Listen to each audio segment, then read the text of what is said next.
itu ada 4 miliar. Nah, ada berapa brand? Ada 4 apa 5 tadi. Berarti kalau kita kalikan 5, itu 20 miliar dia setahun. Ya, itu satu brand. Kalau ada 2, 3, 10 brand, berarti dia bisa menjadi kerugian lebih banyak. Nah, itu yang kita sampaikan pada dalil-dalil gugatan terkait dengan kerugian yang dialami oleh Nikita dan Mahir, gitu. Artinya kerugian yang dialami oleh Nikita karena hasilnya itu tahun bisa mencapai katanya ya? Itu setahun untuk satu brand, ya. Nah, kita mengajukan ada beberapa tadi, ya, bahwa saya cuman menyampaikan secara ringkas saja bahwa satu brand itu di harga di perjanjian itu 4 miliar itu setahun. Nah, dia ini biasanya dikontrak 2 tahun, 3 tahun untuk brand ambassador. Nah, ini hilang semua karena apa? Karena dengan cara dituduh melakukan tindak pidana, dipaksa Nikita Mirzani ini seolah-olah melakukan tindak pidana, gitu. Nah, kita buktikan secara keperdataan apakah itu ada unsur paksaan, ya. Kalau dari pihak sebelah bilang itu dipaksa dan terpaksa, ya. Nanti kan mereka menggugat balik nih, kita lihat mereka bisa nggak buktikan bahwa itu ada dipaksa dan terpaksa, gitu. Nah, kalau ini tidak bisa dibuktikan, ya berarti mereka ngomong kosong aja sih sebenarnya itu. Tapi kami bisa membuktikan dalil kami. Ada kesepakatan, kita buktikan dengan adanya chat, kita buktikan dengan adanya rekaman percakapan tawar menawar antara Mail dan Reza Gledi pada saat itu. Nah, kemudian kita buktikan lagi apa? Kita buktikan adanya rekaman ilegal. Terbukti apa? Hari ini di Polda Metro Jaya kasus itu naik ke tahap penyidikan. Artinya Reza Gledis dan suaminya diduga, ya, telah melakukan tindak pidana illegal access. Gitu. Nah, itu yang kita buktikan. Kemudian apa kita buktikan lagi? Kita buktikan lagi adanya kerugian yang dialami oleh Nikita dan Mahir. Gitu.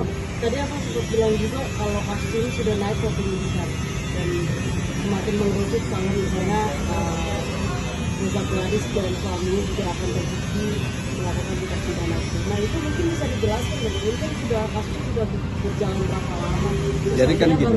Baru naik ke tahap penyidikan. Ya, jadi kan begini. Mungkin teman-teman media masih ingat pada saat persidangan perkara Nikita dan Mahir itu di perkara pidananya, ya kan? Nah, di situ ada rekaman percakapan video call yang dilakukan oleh suaminya Reza Gledi, Atoba, ya.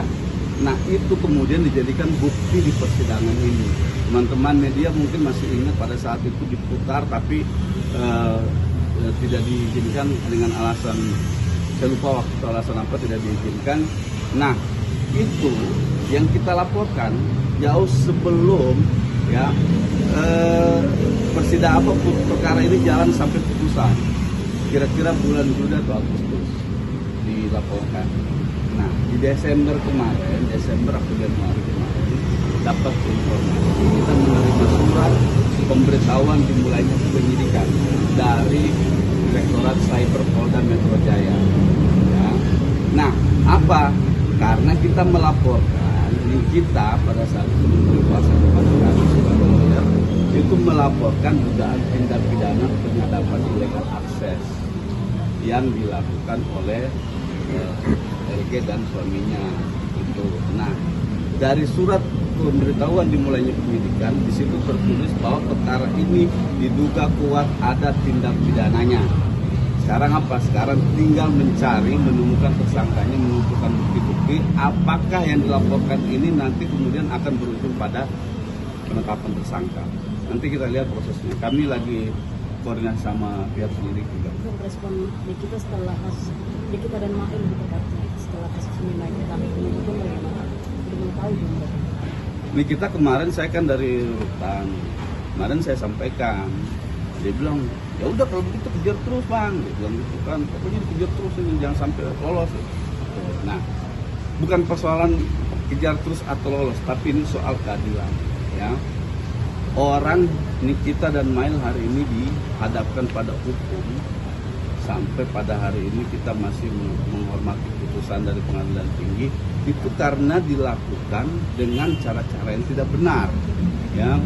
Salah satunya tadi itu adalah terkait dengan adanya perekaman atau illegal access itu. Nah ini kan menjadi pertimbangan bahwa ini kita bersalah itu berdasarkan ini. Nah bukti-bukti itu yang mereka pakai kita pakai buat melapor, gitu. Nah itulah yang kita disampaikan pada penyidik kemarin, kita terima surat pemberitahuan memulai penyidikan itu, ya. Senang sini kita dengarnya. Artinya proses ini tetap berlangsung gitu. Dia tetap mengupayakan keadilan dengan cara yang diatur oleh undang-undang.